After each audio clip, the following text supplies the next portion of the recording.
So guys आज हम देखेंगे कि इस टाइप की डिफरेंशियल इक्वेशन को कैसे सोल्व करते हैं। ओके, सो इस टाइप की डिफरेंशियल इक्वेशन में कुछ केसेस पॉसिबल है कि फर्स्ट केस आपका ये हो सकता है कि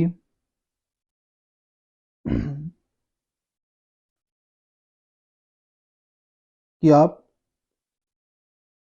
m का पार्शियल डेरिवेटिव निकाले विद रेस्पेक्ट टू y और n का पार्शियल डेरिवेटिव निकाले विद रेस्पेक्ट टू x और उनका डिफरेंस करे वो जीरो आए। ठीक है, यानी कि आपका जो m का partial derivative with respect to y है वो n के partial derivative with respect to x के एग्जैक्टली इक्वल हो। ठीक है, एग्जैक्ट डिफरेंशियल इक्वेशन हो। ओके, तो उस केस में तो हमें कुछ नहीं करना, उस केस में हमें सीधा सीधा इंटीग्रेट कर देना है m को dx के रेस्पेक्ट में और y को कांस्टेंट मान के इंटीग्रेट करना है, प्लस n को n के वो टर्म्स रखने हैं n में जिसमें आपका x ना हो, note contained x, contained x। Okay, n के वो टर्म्स रखने हैं और dy के साथ इंटीग्रेट कर देना है। और कांस्टेंट का इंटीग्रेशन तो आपको पता ही है, वो जीरो का इंटीग्रेशन कांस्टेंट। ओके, तो यहाँ पे c आ जाएगा इस साइड में कांस्टेंट। ओके, तो ये उस केस में है जब आपके इनके दोनों के पार्शियल डेरिवेटिव्स की वैल्यू इक्वल हो, एग्जैक्ट डिफरेंशियल इक्वेशन हो। तो लेट सपोज इसका एक एग्जांपल ले लेते हैं, जैसे आपका एग्जांपल फर्स्ट केस का कि आपका डिफरेंशियल इक्वेशन है 2xy plus e raise to the power y d x plus x square plus x e raise to the power y with d y equals to zero. ये differential equation है। तो इसमें m की value आपकी 2xy plus e raise to the power y है और n की value आपकी x square plus x e raise to the power y है। ओके, सो अगर पार्शियल डेरिवेटिव m के रेस्पेक्ट में लेंगे, हम वो y के रेस्पेक्ट में लेंगे m का, तो वो आपका हो जाएगा, यानी कि आप x को कांस्टेंट लेके और y के रेस्पेक्ट में डेरिवेटिव लेना है। तो क्योंकि x कांस्टेंट है तो 2x हो गया प्लस ई वाई का डेरिवेटिव y के रेस्पेक्ट में y ई वाई ही आएगा, e raise to the power y ही आएगा। और अगर हम n का पार्शियल डेरिवेटिव लेंगे विद रेस्पेक्ट टू x तो आपका 2x plus e raise to the power y आ जाएगा। ओके, तो हम देख रहे हैं कि आपके दोनों पार्शियल डेरिवेटिव्स की वैल्यू इक्वल है। ओके, तो इट मीन्स इनका डिफरेंस जीरो आएगा। तो डिफरेंस जीरो आएगा तो मतलब एग्जैक्ट डिफरेंशियल इक्वेशन है। तो एग्जैक्ट डिफरेंशियल इक्वेशन के लिए हम क्या करेंगे, सीधा सीधा इंटीग्रेट कर देंगे इक्वेशन को। ओके, तो हमारी इक्वेशन ये थी, इसे इंटीग्रेट कर देना है। इंटीग्रेट कैसे करना है कि m के तो आपको सारे टर्म्स लेने हैं, 2xy plus e raise to the power y with dx। Okay, लेकिन इसे इंटीग्रेट करते वक्त हम खाली y को एज ए कांस्टेंट ट्रीट करेंगे, x के साथ इंटीग्रेट करेंगे। ओके, प्लस लेकिन n के सिर्फ वो टर्म्स लेने हैं जिसमें x ना हो। तो फर्स्ट टर्म्स में तो आपका x है, देयर इज x, तो ये टर्म भी हम नहीं ले सकते। सेकंड टर्म में आपका x है, there is x, so it means ये टर्म भी हम नहीं ले सकते। तो मतलब सिर्फ जीरो बचा आपका। ओके, तो कोई टर्म्स ऐसा नहीं मिला जिसमें x ना हो। ओके, तो ये इक्वल टू कांस्टेंट है इंटीग्रेशन। तो इसका इंटीग्रेशन करेंगे y को एज ए कांस्टेंट ट्रीट करके। तो 2y को बाहर ले लिया इंटीग्रेशन से, x dx plus e y भी कांस्टेंट हो गया आपका, इसे भी बाहर लेंगे, dx प्लस c, इसे c1 लिख दूं मैं, ये आपका c2 है। ओके, तो आपका ये एक्स स्क्वायर बाय 2 हो गया plus e raise to the power y dx का इंटीग्रेशन x हो गया इक्वल्स टू, इसे कांस्टेंट को डिफरेंस करके एक कांस्टेंट आ जाएगा, that is let's suppose c। Okay, 2 से 2 कट हो गया, x square y plus x e raise to the power y equals to c। so that is our last answer. Okay, so integration कैसे करना है, integration करते वक्त m के सब टर्म्स लेने हैं लेकिन y को एज ए कांस्टेंट ट्रीट करना है जब हम इंटीग्रेट करेंगे तब, और n के सिर्फ वो टर्म्स लेने हैं जिसमें x ना हो। ओके, नोट कंटेन्ड x, वो टर्म्स लेने हैं। ओके, और m को as a function of x मान के इंटीग्रेट करना है, y को कांस्टेंट ट्रीट करना है। Okay, that is the way to solve first case. Okay, अब बढ़ते हैं हमारे सेकंड केस की तरफ। सेकंड केस मतलब आपका जब ये डिफरेंस आपका जीरो ना हो, ठीक है। लेट सपोज ये डिफरेंस आपका जीरो नहीं है, do m by do y minus do n by do x is not equal to zero, ठीक है।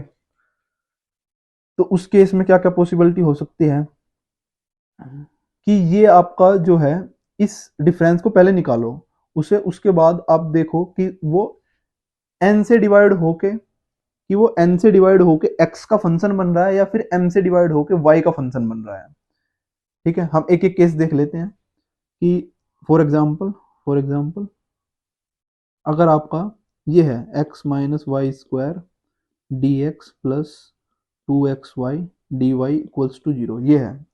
तो इसमें अगर हम ये m हुआ हमारा और ये n हुआ, ओके। तो m का जब हम पार्शियल डेरिवेटिव लेंगे विद रेस्पेक्ट टू y, तो वो आपका आ गया -2y, ओके। और n का जब हम पार्शियल डेरिवेटिव लेंगे विद रेस्पेक्ट टू x, तो वो आपका 2y आ गया, ओके। तब ये दोनों इक्वल तो है नहीं, है ना। लेकिन अगर हम इनका डिफरेंस ले यानी कि do m by do y minus do n by do x ले, तो वो आपका आएगा -4y, ओके। और इस -4y को अगर हम n से डिवाइड कर दें, n की वैल्यू है 2xy, तो ये -2y(x) आ जाता है, यानी कि ओनली फंक्शन ऑफ x आता है। तो अगर ऐसी कंडीशन हो कि इस डिफरेंस को n से डिवाइड करने के बाद फंक्शन ऑफ x बन जाए, तो ऐसी कंडीशन में हम कैसे सोल्व करेंगे? उसका मेथड है कि हम इस जो फंक्शन ऑफ x आया आपका, जो एफ ऑफ x आया, इसे इंटीग्रेट करेंगे dx के साथ और ये e raise to the power में से रखेंगे and that will be integrating factor, और यही आपका इंटीग्रेटिंग फैक्टर होगा उस डिफरेंशियल इक्वेशन को सोल्व करने के लिए, ओके। इंटीग्रेटिंग फैक्टर का मतलब यही है कि उस फैक्टर की अगर हम उस फंक्शन की जो इंटीग्रेटिंग फैक्टर आपका आएगा उसकी अगर हम पूरी इक्वेशन में मल्टीप्लाई कर दे, तो वो डिफरेंशियल इक्वेशन आपकी एग्जैक्ट डिफरेंशियल इक्वेशन बन जाएगी, ओके। तो अगर इस केस में हम देखें तो हमारी एफ ऑफ एक्स की वैल्यू -2/x है, तो हमारा इंटीग्रेटिंग फैक्टर मतलब कितना हुआ, e raise to the power -2 बाहर 1/x dx equals to e raise to the power -2 ln of x, ठीक है। तो मतलब इंटीग्रेटिंग फैक्टर की वैल्यू आपकी 1/x² आ गई, ओके। तो मतलब 1/x² की अगर हम पूरी इक्वेशन में मल्टीप्लाई कर दें तो हमारा इक्वेशन एक एग्जैक्ट डिफरेंशियल इक्वेशन बन जाएगी। अब हम इस इक्वेशन की पूरी की 1/x² में मल्टीप्लाई कर देंगे, तो फर्स्ट टर्म तो आपका 1/x हो जाएगा, सेकंड टर्म आपका y² हो जाएगा, ठीक है। dx प्लस 2y/x हो जाएगा, dy इक्वल्स टू 0। मैंने कुछ नहीं किया, बस इस इक्वेशन की 1/x² में मल्टीप्लाई की है पूरी इक्वेशन की, क्योंकि ये इंटीग्रेटिंग फैक्टर है और इंटीग्रेटिंग फैक्टर की जब हम पूरी इक्वेशन में मल्टीप्लाई कर देते हैं तो वो इक्वेशन हमारी एक एग्जैक्ट डिफरेंशियल इक्वेशन बन जाती है। अब एग्जैक्ट डिफरेंशियल इक्वेशन बन गई तो जो हमने फर्स्ट मेथड सीखा था उससे हम सीधा सीधा इंटीग्रेट कर देंगे। क्या करना है, सिर्फ इसका इंटीग्रेशन करना है as a function of x treat करके, मतलब वाई को कॉन्स्टेंट ट्रीट करके, ओके। तो 1/x minus y² dx plus इसके वो टर्म्स लेने हैं जिसमें x ना हो, मतलब वे terms that not contained x। कोई टर्म है ऐसा? कोई टर्म नहीं है ऐसा, तो मतलब 0, और यहाँ पे constant, okay. So it means आपका यहाँ पे जब हम इंटीग्रेट करेंगे तो 1/x का integration with dx minus y² को आपको एज ए कांस्टेंट ट्रीट करना है, तो इसे बाहर ले लेंगे इंटीग्रेशन से, 1/x² with dx equals to constant, okay. तो इसका इंटीग्रेशन आपका ln ऑफ x हो गया माइनस ये y² और x² इंटीग्रेशन -1/x हो जाएगा इक्वल्स टू कांस्टेंट, ओके। तो that is our solution, that is our final solution, okay. इसे आप फॉर्म चेंज करके y² की फॉर्म में भी लिख सकते हो कि cx minus x ln of या log x या ln ऑफ x लिख सकते हो, ओके, ओके। तो यहाँ पे भी हमारा फाइनल आंसर आ गया। सो अब बढ़ते हैं हमारे नेक्स्ट केस की तरफ। अगर ऐसा ना हो आपका कि वो फंक्शन ऑफ एक्स ना बने, वो फंक्शन ऑफ एक्स ना बने, तो हम देखेंगे कि अगर वो फंक्शन ऑफ एक्स नहीं बन रहा, थर्ड केस, हम पहले सबसे पहले तो करना है डी एम का पार्शियल डेरिवेटिव निकालना है with respect to y, minus n का पार्शियल डेरिवेटिव निकालना है विद रेस्पेक्ट टू एक्स। पहले तो ये डिफरेंस निकालना है, ओके। फिर अगर आपके इस डिफरेंस की वैल्यू एन से डिवाइड होके एक्स का फंक्शन नहीं बन रही है, तो हम क्या करेंगे, फिर हम चेक करेंगे कि क्या वो एम से डिवाइड होके वाई का फंक्शन बन रही है। अगर वो एन से डिवाइड होके एक्स का फंक्शन नहीं बनती, तो हम चेक करेंगे क्या वो एम से डिवाइड होके वाई का फंक्शन बन रही है।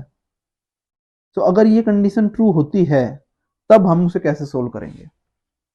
तो इस कंडीशन के ट्रू होने वाला एक केस देख लेते हैं, ठीक है। सो लेट सपोज हमारे पास एक क्वेश्चन है,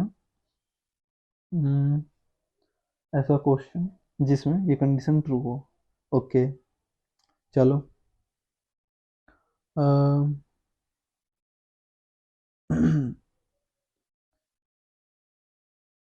y log y dx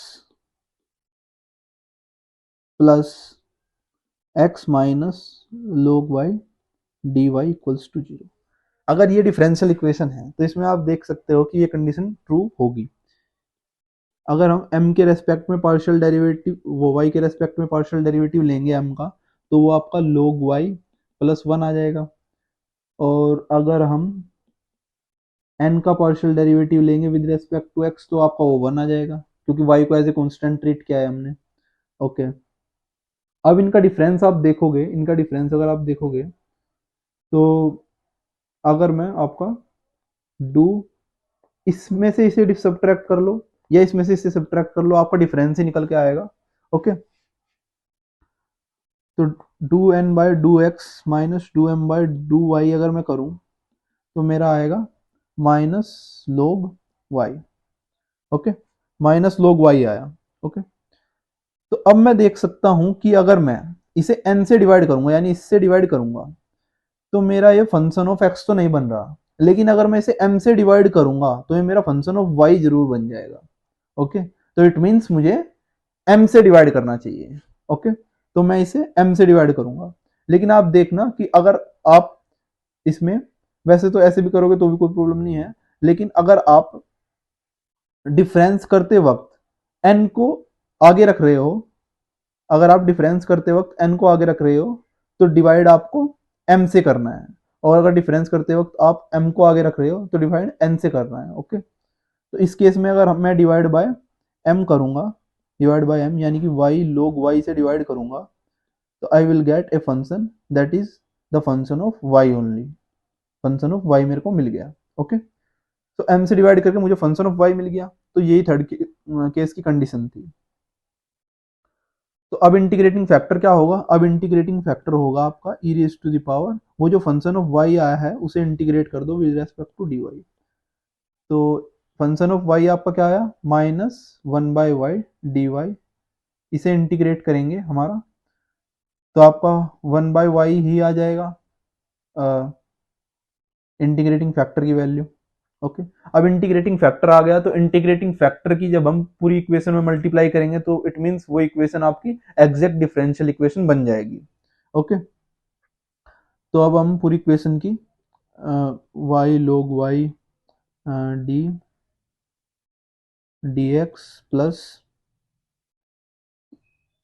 x minus log y d y equals to 0 की 1/y से मल्टीप्लाई कर लेते हैं। तो हमें मिलेगा log y d x plus x by y minus log y by y d y equals to 0, okay. So अब ये एक एग्जैक्ट डिफरेंशियल इक्वेशन है, ठीक है। अब एग्जैक्ट डिफरेंशियल इक्वेशन है, तो हमारा जो फर्स्ट मेथड था सिर्फ इंटीग्रेट करने का, वो हम अप्लाई कर सकते हैं, कोई प्रॉब्लम नहीं है। सीधा से इंटीग्रेट कर दो।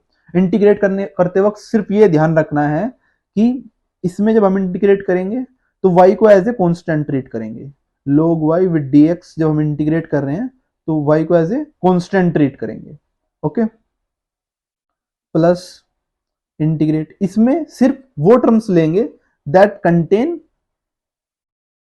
नोट कंटेन x, जो x को कंटेन नहीं करते, जिसमें x नहीं है। तो इस टर्म्स में तो x है आपका, तो ये नहीं ले सकते, दूसरा टर्म लेंगे log y by y dy, और ये c होगा, ओके। तो इसमें इसे एज ए कांस्टेंट बिहेव कराएंगे y को, y, तो यानी कि ये log y तो बाहर ही रहेगा, integration with respect to x होगा, प्लस वो माइनस, सॉरी, अब इसे इंटीग्रेट करना है log y को by y with dy equals to c, okay. तो ये हो गया आपका x log y माइनस, इस वाले इंटीग्रेशन को सोल्व करने के लिए आप log y को t मान लो, तो dt आपका हो जाएगा dy बाय y, ओके, यानी कि इंटीग्रेशन ऑफ t और ये dt इक्वल्स टू c हो गया, ओके। तो x log y minus T square by 2 equals to c।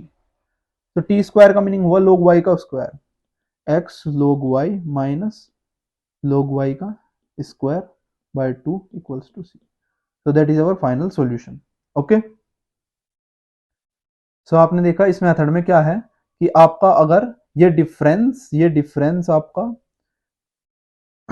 इस डिफरेंस को अगर हम m से डिवाइड करते हैं और हमें फंक्शन ऑफ y मिलता है, तो हम y उस फंक्शन को इंटीग्रेट करके और एक्सपोनेंशियल की पावर में रख के इंटीग्रेटिंग फैक्टर निकाल लेंगे, और उस इंटीग्रेटिंग फैक्टर की जब हम इक्वेशन में मल्टीप्लाई करेंगे तो हमें एक एग्जैक्ट डिफरेंशियल इक्वेशन मिलेगी, और उस एग्जैक्ट डिफरेंशियल इक्वेशन को हम फर्स्ट मेथड से जो हमने सीखा उससे इंटीग्रेट कर सकते हैं। उस मेथड में क्या है आपका कि y को एज ए कांस्टेंट ट्रीट करना है फर्स्ट इंटीग्रल को सोल्व करते वक्त, और सेकंड इंटीग्रल को सोल्व करते वक्त वो फंक्शंस लेने हैं जिसमें आपका x ना हो, वो टर्म्स लेने हैं जिसमें x ना हो। तो इसमें x नहीं है तो ये वाला टर्म लेंगे ओनली और इंटीग्रेट कर देंगे और हमारा आंसर आ जाएगा, ओके। अब बढ़ते हैं हमारे नेक्स्ट केस की तरफ कि और क्या हो सकता है इन एग्जैक्ट डिफरेंशियल इक्वेशन में, ओके। सो फोर्थ केस आपका हो सकता है कि आपकी डिफरेंशियल इक्वेशन अब इनसे भी बात ना बने, मतलब n से डिवाइड करके देख लिया तब भी आपका फंक्शन नहीं बन रहा, m से डिवाइड करके देख लिया तब भी आपका फंक्शन नहीं बन रहा है, ओके। तो आपका इनमें से कोई भी केस नहीं है, इन सब में से किसी से भी काम नहीं हो रहा, ठीक है। लेकिन आप देख रहे हो जो m की वैल्यू है वो y मल्टीप्लाई एक function of x into y है, और n की वैल्यू जो है वो x multiplied with function of x y है, ठीक है। ये function of x into y है, x इंटू वाई, मतलब आप x इंटू वाई को अगर इसमें r मान लेते हो तो ये आपका फंक्शन ऑफ r है, x इंटू वाई का फंक्शन है, ना कि x और y का फंक्शन होने की, मतलब दोनों का फंक्शन नहीं है, दोनों के प्रोडक्ट का फंक्शन है, ओके।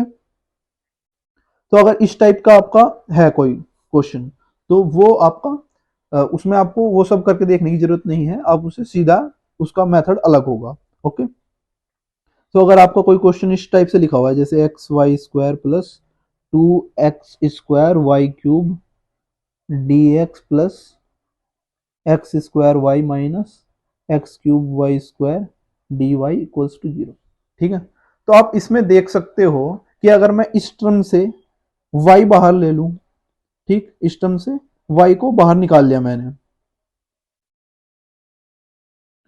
और इस टर्म से मैंने x को बाहर निकाल लिया,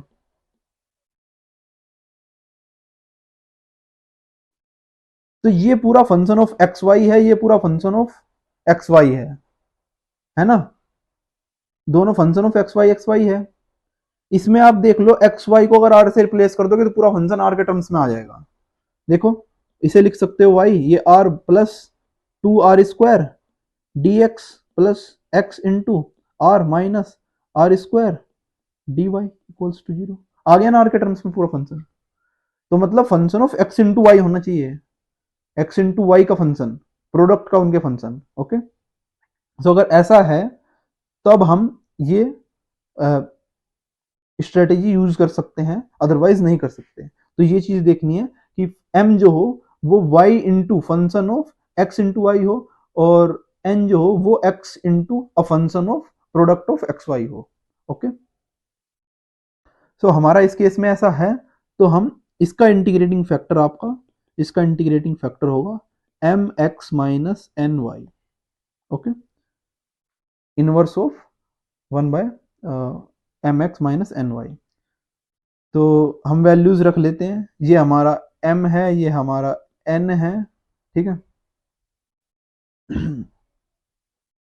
तो अगर हम m की x में मल्टीप्लाई करेंगे, m की x में मल्टीप्लाई करेंगे तो ये xy हो जाएगा, यहाँ पे xy मतलब r हो जाएगा, तो मैं r के टर्म्स में लिख दे रहा हूँ, ठीक है। तो मतलब मुझे यहाँ पे मिलेगा r, बाहर बाहर पे r मिलेगा मुझे, r प्लस 2r² और माइनस, यहाँ पे मैं अगर y की मल्टीप्लाई करूंगा, मैं अगर यहाँ पे y की मल्टीप्लाई करूंगा तो मेरे को क्या मिलेगा, फिर r मिल जाएगा, तो r into r minus r², ठीक है। r is nothing but x into y, यहाँ पे दोनों का प्रोडक्ट हो गया वो r हो गया, ठीक है। तो आप देख रहे हो कि IF भी इसका फंक्शन ऑफ r ही बनेगा, ठीक है। r² plus 2r³ minus r² plus r³। Okay, तो इससे एक कट हो गया और 1/3 r³ आ गया। ओके,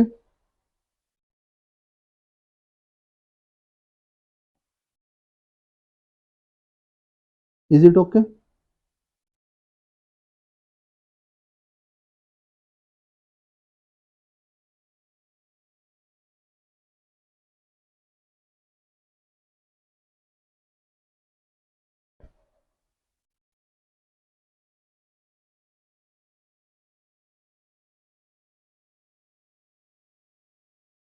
ओके, सो अब हमें पता है कि इसका इंटीग्रेटिंग फैक्टर 1/3 r³ है। r³ की मैं वैल्यू रख दे रहा हूँ, इंटीग्रेटिंग फैक्टर आपका 1/3 x², ओ सॉरी x³ y³ है। ओके, क्योंकि r की वैल्यू x इंटू वाई है, वो मैंने इसमें पुट कर दी ताकि x y के टर्म में आ जाए। ओके, तो अब हम देखेंगे, तो अगर ऐसा है आपका तो मैं ये वैल्यू आपकी रख सकता हूं। ओके, तो इंटीग्रेटिंग फैक्टर का हमें क्या करना है, इंटीग्रेटिंग फैक्टर की हमें आपकी जो ओरिजिनल इक्वेशन है उसमें पूरी में प्रोडक्ट कर देना है, और जैसे ही हम इंटीग्रेटिंग फैक्टर की ओरिजिनल इक्वेशन में प्रोडक्ट करेंगे वैसे ही वो इक्वेशन आपकी, इक्वेशन जो है आपकी वो डिफरेंस एग्जैक्ट डिफरेंशियल बन जाएगी। तो ओरिजिनल इक्वेशन हमारी ये थी, है ना, ये थी, इसका हम प्रोडक्ट कर देंगे उस इक्वेशन से, तो हमें मिलेगा 1/3 x² y प्लस 2/3 x, आप करके देख लो, ठीक है।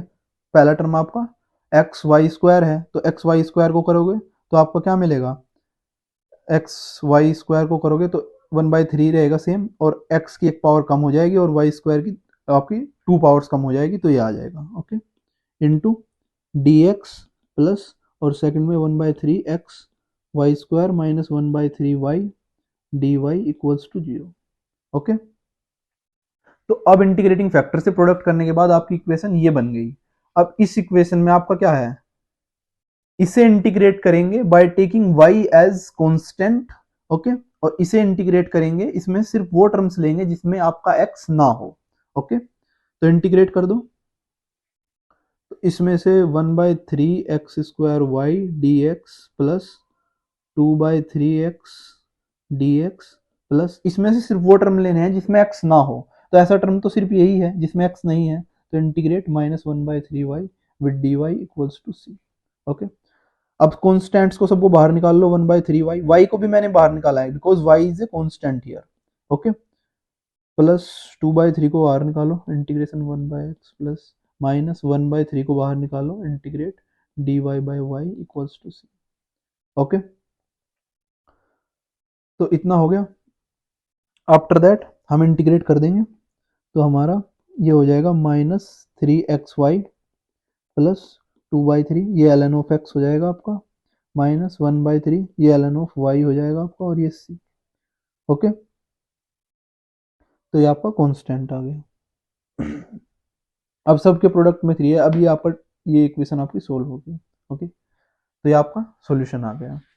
तो ये तब है केस जब आपका m इस फॉर्म का हो, m आपका इस फॉर्म का हो और n आपका इस फॉर्म का हो।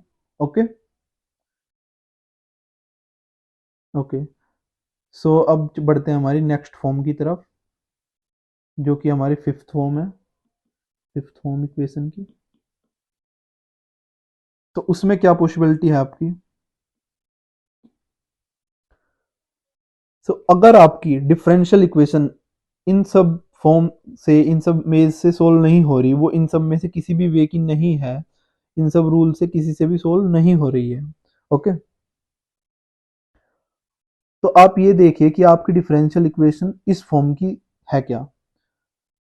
तो अगर आपकी डिफरेंशियल इक्वेशन इस फॉर्म की हुई कि वो x की पावर समथिंग इंटू वाई की power something into a y d x plus b x d y plus x raised to the power something else y raised to the power something else into there is another constant y dx plus another constant x dy equals to 0। अगर equation इस form की है, मतलब x की और y की कुछ कुछ पावर्स है, प्रोडक्ट में y dx और x dy है, ये दोनों कॉन्स्टेंट्स है, और यहाँ पे भी कुछ x y की कुछ पावर्स है, और फिर y dx और x dy है, तो आपकी इक्वेशंस का सॉल्यूशन कैसे होगा? तब आपकी इक्वेशन में आपको m n m dash n dash a dash b dash की वैल्यूज सबसे पहले लिखनी है, ठीक है, ओके। तब आपका इंटीग्रेटिंग फैक्टर की वैल्यू होगी x raise to the power h और y raise to the power k, ये तब आपके इंटीग्रेटिंग फैक्टर की वैल्यू होगी। h और k का m n a b से रिलेशन होगा, m dash n dash a dash b dash से रिलेशन होगा। वो रिलेशन होगा कि m plus H plus one upon A N plus के प्लस वन अपॉन बी के इक्वल होगा, ठीक है। ए अपॉन में आएगा एम एच मतलब एक्स की पावर्स के, और बी अपॉन में आएगा एन के प्लस वन अपॉन बी, यानी कि वाई के कोफिशियंट के, ये वाई का कोफिशियंट है बी, और ये आपका वाई की पावर के नीचे आया है, ठीक है।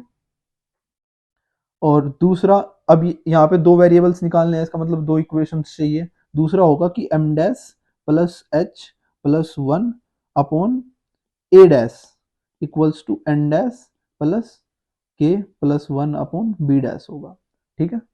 तो पहले सबसे पहले हमें M N A B N dash M dash A dash B dash की वैल्यू फाइंड आउट करनी है, मतलब इक्वेशन से देखनी है, जो गिवन इक्वेशन है उससे, और उसके बाद एच और के की वैल्यू फाइंड आउट करनी है by using these two relations, okay.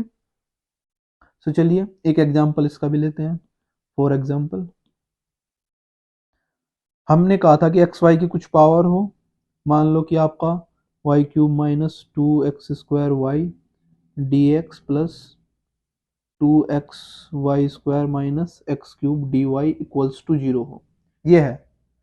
अब हम इस इक्वेशन से, आप इस इक्वेशन को पहले थोड़ा मॉडिफाई कर लेते हैं, उस टाइप का बना लेते हैं, मतलब y d x x d y type का, y d x plus x d y type का। तो मतलब पहले हमें क्या कर लेते हैं, y cube d x minus two x square y d x plus two x y square d y minus x cube d y, ठीक है, इक्वल्स टू 0। अब ये y d x d y type की तो बन गई। अब इसमें से वाई डी एक्स वाले टर्म एक साइड ले लो, y d x d y ये दो एक साइड, ये दो एक साइड, ओके। इसमें से मैं वाई स्क्वायर कॉमन ले रहा हूँ, तो वाई डी एक्स बचा, वाई डी एक्स बचा प्लस इसमें से वाई स्क्वायर कॉमन लिया, तो आपका एक्स डी वाई टाइप आ गया, एक्स डी वाई टाइप आ गया ना। तो यही हमें चाहिए, वाई डी एक्स और x d y type, okay. Next equation में से मैं आपका फिर से आपको वाई डी एक्स चाहिए, तो मतलब इसमें से मैं एक्स स्क्वायर कॉमन ले लूँ तो वाई डी एक्स हो जाएगा, तो मतलब एक्स स्क्वायर कॉमन ले लो तो minus two y d x, और इसमें से आपका एक्स स्क्वायर कॉमन ले लिया तो एक्स डी वाई बन गया, minus x d y equals to 0। तो हमें इक्वेशन में यही चेक करना है कि इस फॉर्म की इक्वेशन बन रही है क्या, कुछ पावर बाहर लेने के बाद एक्स और वाई की। अगर एक्स और वाई की कुछ पावर बाहर लेने के बाद वो x d y plus y d x type की बन रही है, कुछ कॉन्स्टेंट मल्टीप्लाइड, तो तब हम ये मेथड यूज कर सकते हैं। ओके, तो ऐसा हो रहा है तो हम वो मेथड यूज कर सकते हैं। हमें देखना था कि यहाँ पे x की पावर क्या है, x की पावर m की वैल्यू है, यहाँ पे x की पावर 0 होगी, है ना, तो m की वैल्यू भी 0 होगी। ओके, यहाँ पे x की पावर आपकी m डैश को बताएगी, यहाँ पे x की पावर कितनी है 2 है, तो m डैश की वैल्यू भी आपकी 2 है। ओके, इस वाले में आपकी m की वैल्यू आ गई। आफ्टर दैट n की वैल्यू मतलब y की पावर मतलब 2, ठीक है।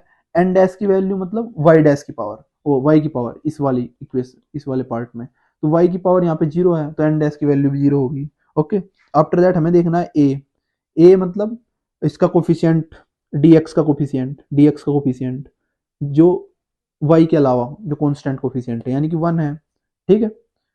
और b की वैल्यू मतलब dy का कोफिशियंट, कांस्टेंट कोफिशियंट यानी कि 2 x के अलावा। ओके, a डैश मतलब dx का कांस्टेंट कोफिशियंट यानी कि -2, और b डैश मतलब dy का कांस्टेंट कोफिशियंट यानी कि -1। ओके, सब हमने ढूंढ लिए। अब उसके बाद हमारा काम है h और k फाइंड करना, h और k फाइंड करना। तो हमें पता है कि m plus h plus 1 upon a।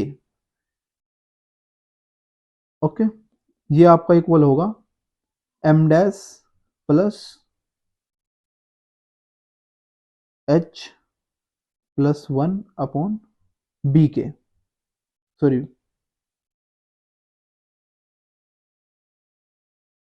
m dash n plus k plus 1 के अपॉन b के। ओके, यहाँ पे n और k क्यों आएगा, क्योंकि ये y की पावर्स है सब, और ये x की पावर्स है सब, ठीक है। तो इस तरह से आप ये याद रख सकते हो कि कौन आएगा। ओके, सो फर्स्ट इक्वेशन हम अपनी बना लेते हैं वेरिएबल्स का यूज करके, गिवन वेरिएबल्स का। m की वैल्यू 0 प्लस h, आपका h की वैल्यू h प्लस h की वैल्यू तो फाइंड करनी है, प्लस 1 अपॉन a की वैल्यू है आपकी, a की वैल्यू है 1 इक्वल्स टू n की वैल्यू आपकी है 2 plus k plus 1 upon b की वैल्यू है 2। तो हमारी फर्स्ट इक्वेशन आ गई, h प्लस 1 इक्वल्स टू होगा 2 प्लस 3 प्लस k अपॉन 2, ठीक है। 2 प्लस 1 3 हो गया। ओके, अब क्रॉस मल्टीप्लाई कर लो तो 2h प्लस 2 माइनस 3 माइनस के इक्वल्स टू 0। तो हमारी इक्वेशन आ गई कि 2h माइनस के माइनस 1 इक्वल्स टू 0। तो ये हमारी फर्स्ट इक्वेशन आ गई। ओके, अब हमें सेकंड इक्वेशन फाइंड करनी है। सेकंड इक्वेशन, ये फर्स्ट इक्वेशन आपकी निकलेगी इस पार्ट से, मतलब पहले वाले पार्ट से। अब सेकंड इक्वेशन निकलेगी सेकंड वाले पार्ट से, ठीक। सेकंड वाले पार्ट से हम वही करेंगे सेम, एक्स और वाई के जो पावर्स है उन सब में एक रिलेशन लिखेंगे, m dash plus H plus 1 upon A dash equals to N dash plus के प्लस 1 अपॉन बी डैश, ठीक है। एम डैश की वैल्यू आपकी क्या है 2, तो 2 प्लस एच प्लस 1 अपॉन ए डैश की वैल्यू है -2 इक्वल्स टू एन की वैल्यू इसमें 0 है एन डैश की, और ये आपका हो गया के प्लस 1 अपॉन बी डैश मतलब -1। ओके, ये वैल्यूज आप वेरीफाई कर सकते हो, यही वैल्यूज मैंने लिखी है आपकी।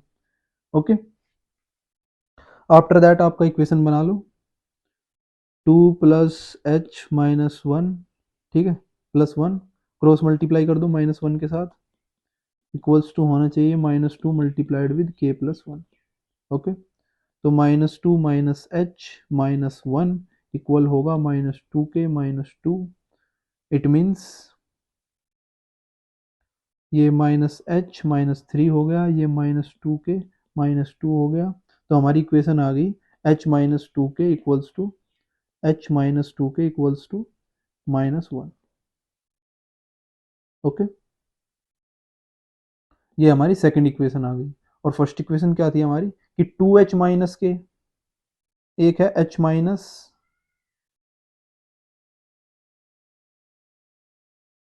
ये हमारे 2h माइनस के इक्वल टू 1, 2h माइनस के इक्वल्स टू 1।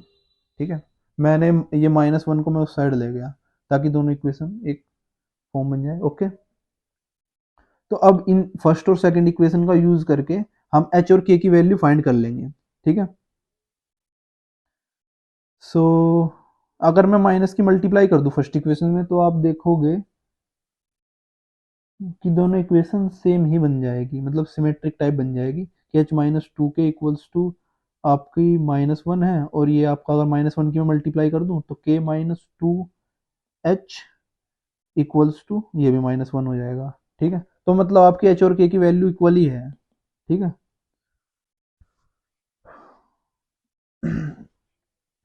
तो निकाल लेते हैं इनकी वैल्यूज।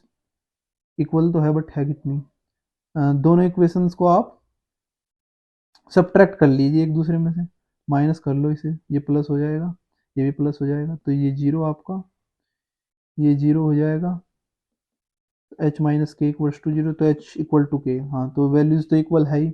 ओके, और वैल्यू इक्वल है तो मैं h की वैल्यू k पुट कर दे रहा हूँ, तो k माइनस टू के इक्वल्स टू -1 है, तो मतलब आपका माइनस के इक्वल्स टू -1 है, तो k की वैल्यू आपकी 1 है। ओके, तो मतलब h की वैल्यू भी 1 है, तो h और k की वैल्यूज आपकी 1 1 है। ओके, तो मतलब इंटीग्रेटिंग फैक्टर की वैल्यू आपकी कितनी हो गई, इंटीग्रेटिंग फैक्टर आपका x raise to the power h और y raise to the power k था, तो मतलब इंटीग्रेटिंग फैक्टर आपका xy आ गया।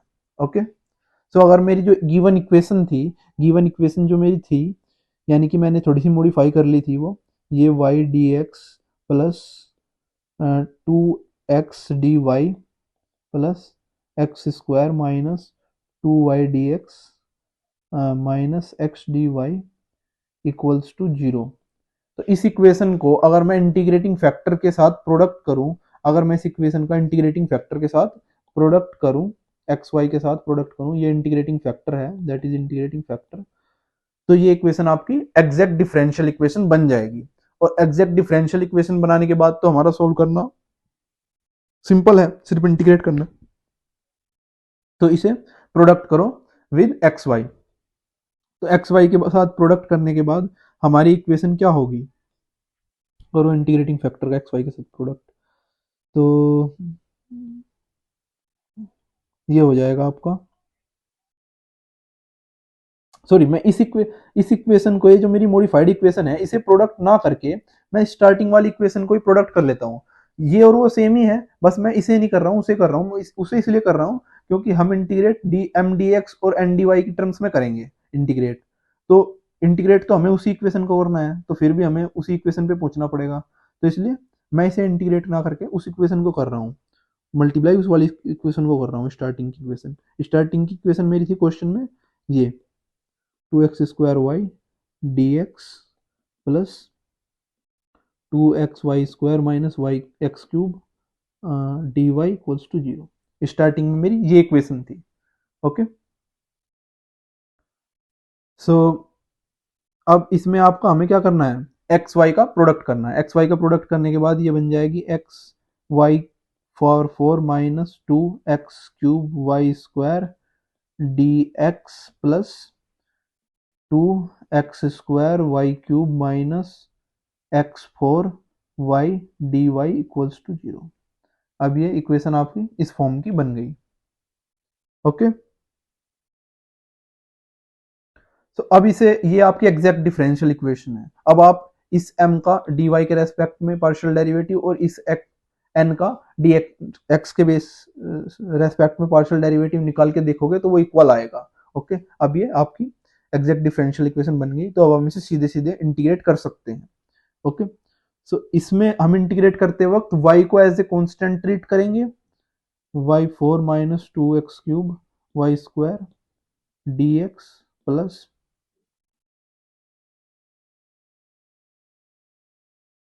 और इसमें हम वो टर्म्स लेंगे जिसमें x ना हो, not contained x, terms which not contained x, तो ऐसा तो कोई टर्म्स है ही नहीं जिसमें x नहीं हो, इसमें भी x है, इसमें भी x है, तो मतलब कोई भी टर्म नहीं ले सकते, जीरो। ठीक, और यहाँ पे आपका कांस्टेंट आ जाएगा इस साइड। ओके, तो इसका इंटीग्रेशन अगर हम करेंगे तो हमारा इंटीग्रेशन आपका इजी सा इंटीग्रेशन है। इसमें y को तो हमें कांस्टेंट रखना है, तो y की पावर 4 को बाहर निकाल लो, x dx माइनस 2, y की पावर 2 को बाहर निकाल लो, x cube with dx equals to c। ठीक है, अब इंटीग्रेट करके आंसर लिख दो, मतलब y की पावर 4 और एक्स स्क्वायर बाय 2 हो जाएगा आपका, x square by 2, okay, minus two y square और x raise to the power 4/4 equals to c. ठीक है, ये 2 से ये 4 कट जाएगा और 2 को आप पूरा मल्टीप्लाई करके, तो इक्वेशन का हमारा आंसर आ गया x square y 4 minus y square x raise to the power 4 equals to 2c का मतलब 2c भी आपका एक कॉन्स्टेंट ही बना, तो उसे भी हम c लिख सकते हैं। ओके, तो ये हमारा आंसर आ गया। ओके, सो गाइस, इस वीडियो को जल्द से ज़्यादा लाइक करें। Thanks for watching my video and अपने दोस्तों के साथ शेयर करें जो एग्जैक्ट डिफरेंशियल इक्वेशन या इनएग्जैक्ट डिफरेंशियल इक्वेशन के सॉल्यूशन चाहते हैं। ठीक है, तो हमने इस वीडियो में फर्स्ट ऑर्डर आपका ऑर्डिनरी डिफरेंशियल इक्वेशन जो एग्जैक्ट है उसे तो सोल्व करना सीखा ही है, जो एग्जैक्ट नहीं भी है, इनएग्जैक्ट है, उसे भी हम एग्जैक्ट बना सकते हैं, और उसके लिए हमने 5 मेथड्स सीखे हैं जिनसे हम उसे एग्जैक्ट बना सकते हैं। सो ऐसी फिजिक्स और मैथमेटिक्स की वीडियो देखने के लिए मेरे चैनल को सब्सक्राइब करें, और थैंक्स फॉर वॉचिंग, शेयर करें ज़्यादा से ज़्यादा। बाय।